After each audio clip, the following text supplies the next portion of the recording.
noong dating mga propeta. Ngayon na may anak niya, ang sugo ng Diyos na Ama.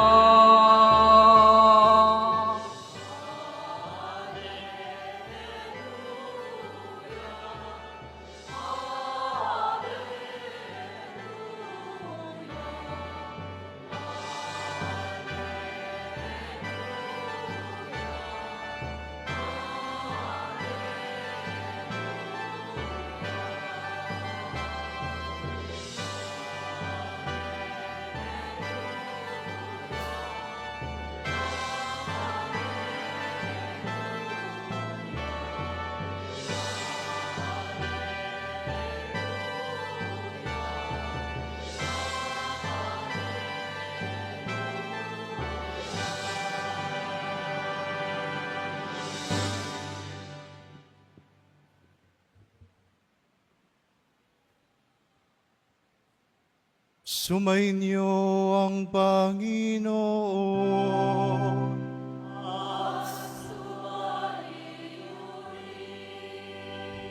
Ang mabuting balita ng Panginoon ayon kay Juan.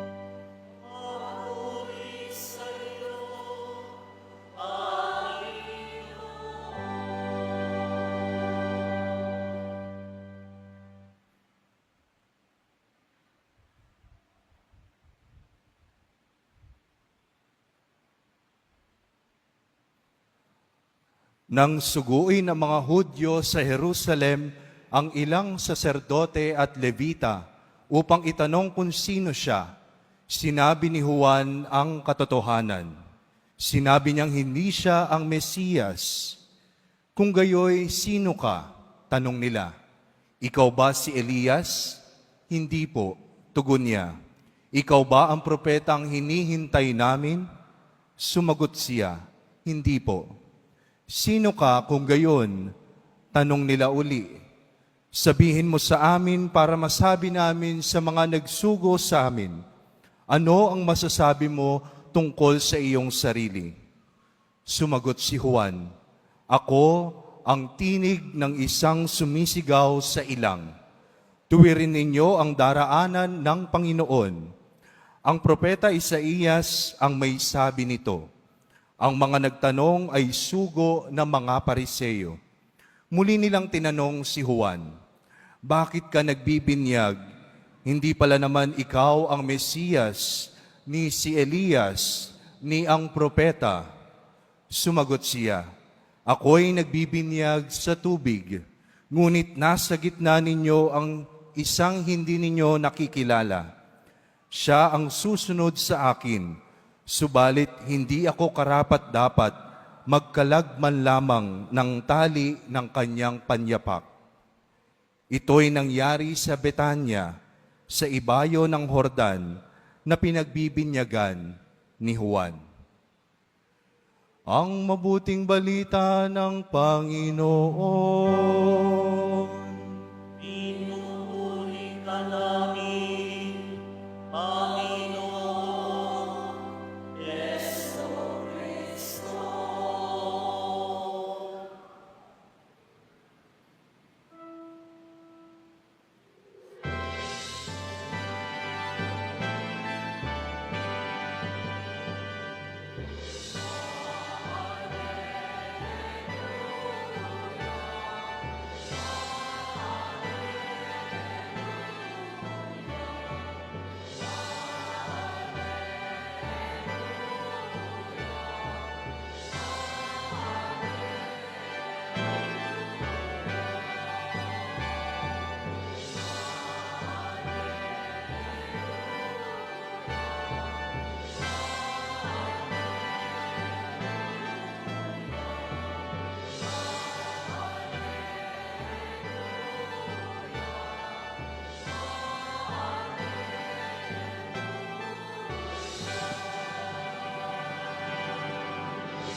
Magsiyupo na po ang lahat.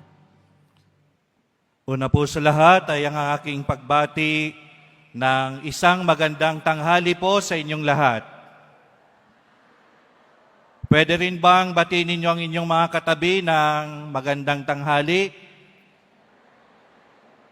At gayon din, dahil kami ay galing sa Zamboanga del Sur, maayong udto sa tanan para sa ating mga Bisayas na nandirito sa ating pagdiriwang ng Santa Misang ito. At meron pa akong nais ninyong sabihin sa inyong katabi. Sabihin ninyo sa inyong mga katabi, ipagdarasal ko din ang iyong mga ninanais makamit mula sa ating mahal na poong Jesus Nazareno. Pakisabi po sa inyong katabi, maganda na may katulong ka sa pagdarasal, hindi ka lang nag-iisa. Dapat may katulong tayo, meron tayong kasama.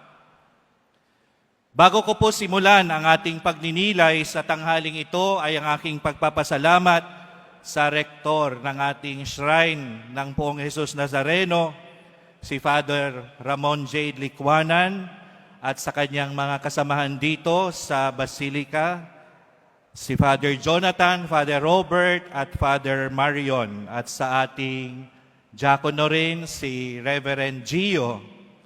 At gayon din po sa aking mga kasamahang pari mula sa Diocese of Pagadian, si Father Michael, Father Jill, Father Eric, Father Lambert, Father Ray.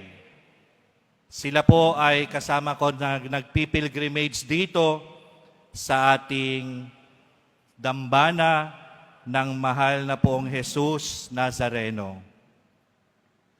At napakaganda na sa ating pagninilay sa tanghaling ito ay balikan natin yung tema ng ating pagdiriwang sa taong ito. Sabi sa ating tema ngayon, general theme for our celebration sa kapistahan ng poong Jesus Nazareno, dapat siyang tumaas at ako naman ay bumaba.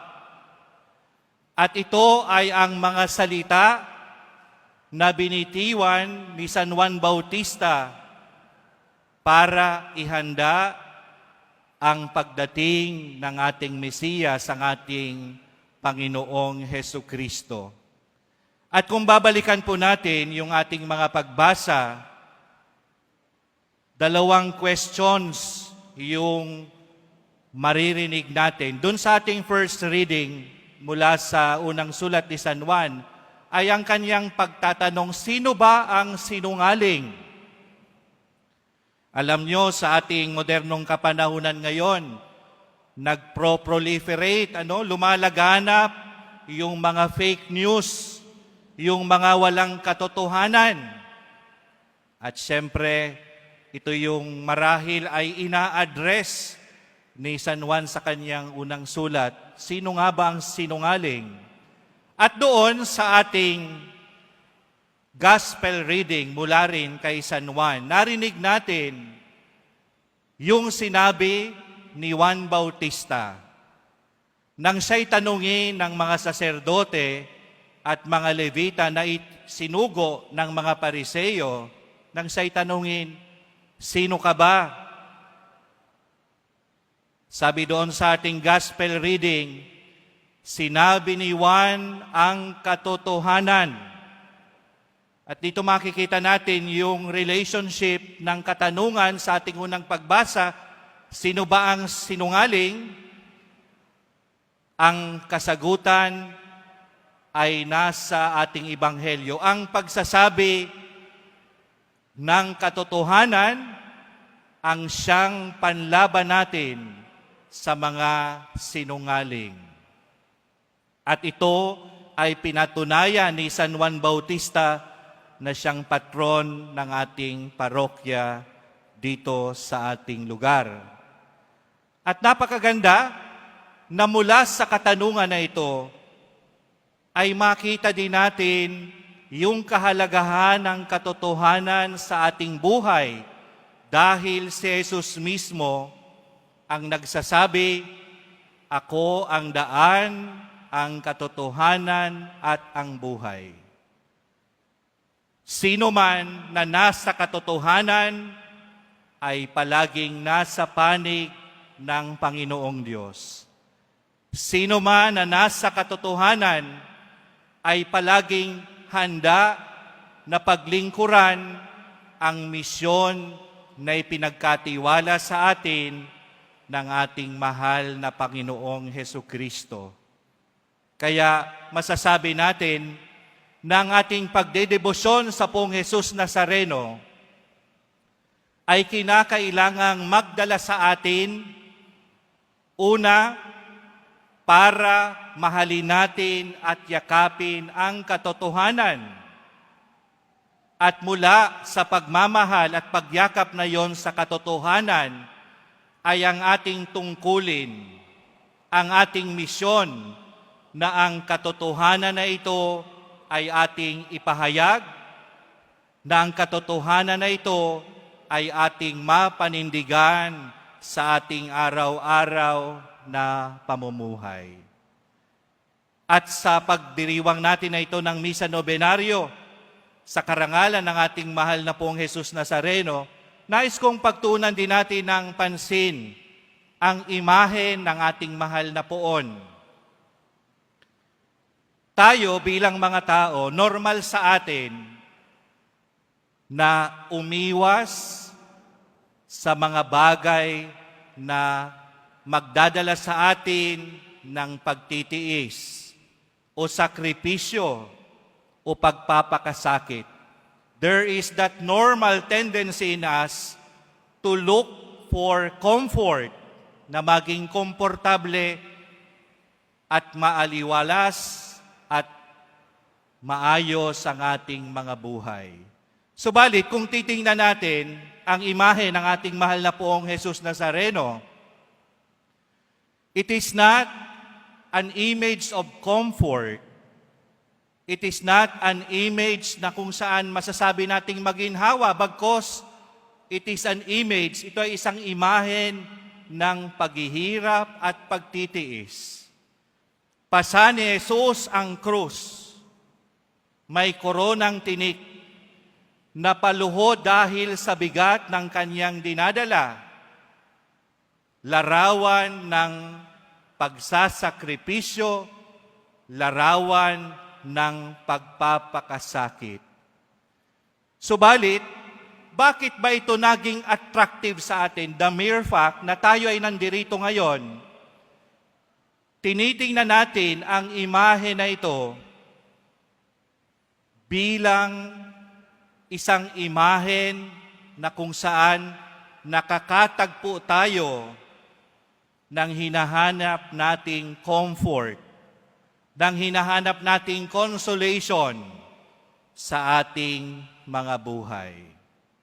We are attracted by the image being portrayed to us because we know that although ito ay imahen ng sakripisyo at paghihirap at pagpapakasakit, merong mas malalim na dahilan ang paghihirap at sakripisyo na ito ng ating Panginoon. At isa lang po yung dahilan, yun ay dahil sa kanyang pagmamahal sa atin. Natatagpuan natin sa imahe na ito ng ating mahal na Poong Jesus Nazareno ang imahen ng pagmamahal. Dahil itinuturo sa atin ni Jesus na ang tunay na pagmamahal ay isang pagmamahal na handang magpakasakit, handang magsakripisyo. Kaya si Jesus ay nagpakababa.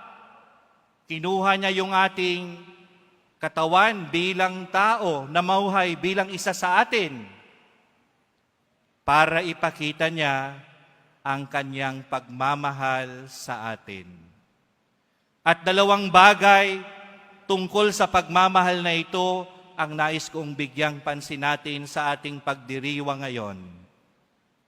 Maraming characteristics ang pagmamahal ni Jesus. Subalit, nais kong bigyang diin ang dalawa lamang. Una, ang pagmamahal at pag-ibig ni Jesus ay isang pag-ibig na nagpapatawad. Kahit tayo ay mga makasalanan, inialay niya ang kanyang sariling buhay dahil minamahal niya tayo at nais niyang magkamit tayo ng kapatawaran at kaligtasan sa ating buhay. Isang pag-ibig na nagpapatawad. At ito ring pag-ibig na ito ni Jesus na ating tinitingala at tinitingnan bilang halimbawa ng ating pagsunod sa Kanya ay kinakailangan ding magdala sa atin sa pagpapatawad. Pagpapatawad. Alam nyo, mahirap ang magpatawad. Lalo na kung ang gumawa ng masama sa iyo ay yung taong pinagkatiwalaan mo, yung taong minahal mo, yung taong pinaglingkuran mo ng buong puso. Mahirap magpatawad. Subalit, ang pagmamahal ni Jesus ay isang pagmamahal na mapagpatawad at kinakailangang tularan natin ang pagpapatawad na ito. Hindi ba si Jesus ipinagkanulo din naman ng kanyang mga closest collaborators? Tinanggihan siya ni Simon Pedro ng 3 beses.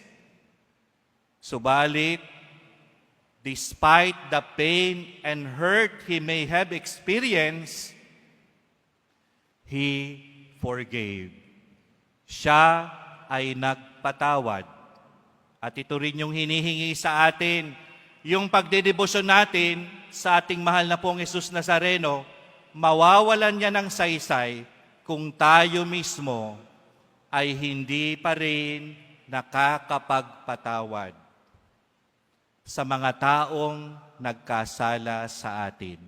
Kaya maganda po na sa ating pagninilay, lagi nating susuriin at tingnan ang ating mga sarili. Magtatanong tayo, sa puntong ito ba ng aking buhay, meron pa rin ba akong mga hindi napapatawad na nagkasala sa akin?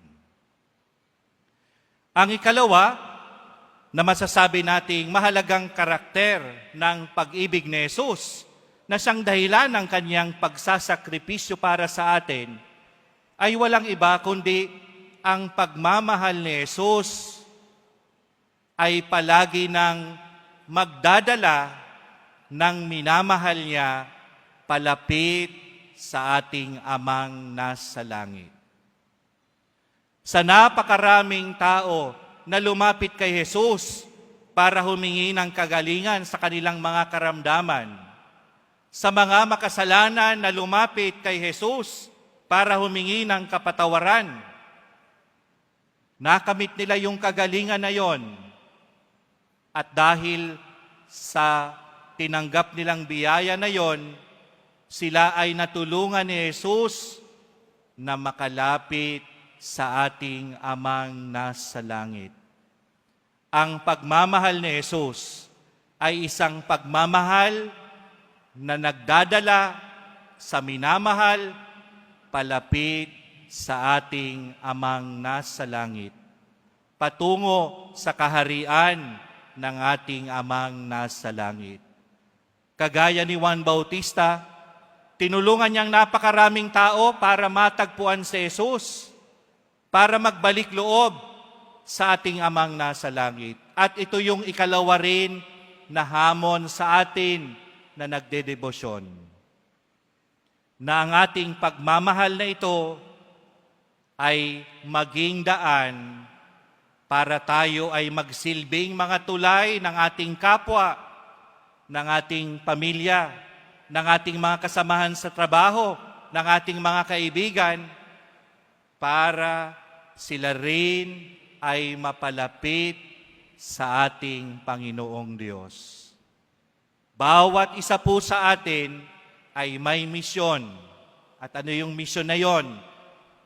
Walang iba kundi maakay natin palapit sa Panginoon ang bawat kapwa na ating nakakasama at nakakasalamuha sa araw-araw. Kaya mga kapatid, sa ikatlong araw na ito ng ating Misa Nobenaryo, hilingin natin sa Panginoon ang Kanyang tulong, ang Kanyang biyaya, para ang ating mga puso ay mahubog ayon sa kabanal-banalang puso din ng ating Panginoong Hesus. Isang puso na handang magpatawad sa anumang pagkakasala at pagkakamali. Isang puso na handang magsilbi bilang tulay upang ang ating mga kapatid ay mapalapit din sa ating Panginoong Diyos.